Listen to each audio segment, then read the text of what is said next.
Food. We love it, we want it, we need it, we can't live without it. Here in America, our food is taking on a whole new meaning, biologically. A carrot just isn't a carrot anymore. Lists of ingredients are getting longer and the words are becoming harder to pronounce.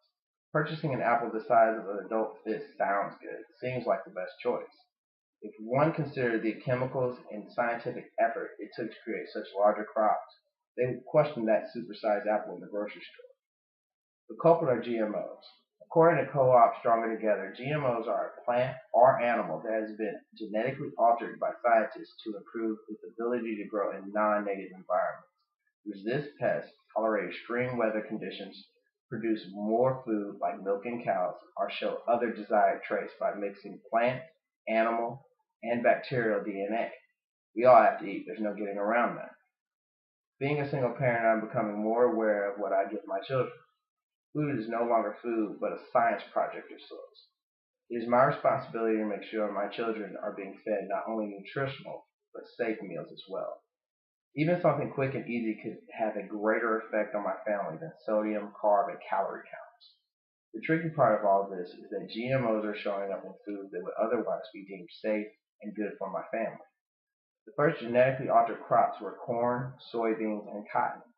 These were engineered to control the growth of weeds and resist insects.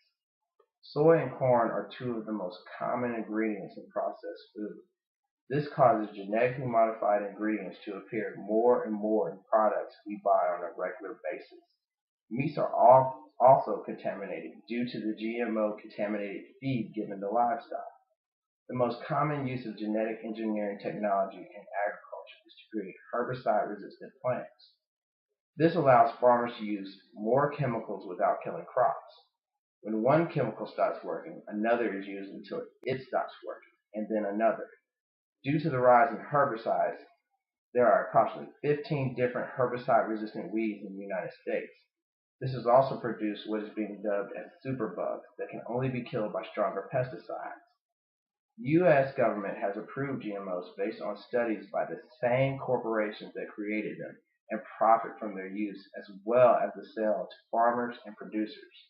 According to the staff at www.nongmoproject.org, polls show steadily that a majority of Americans want to know if the food they purchase contains GMOs.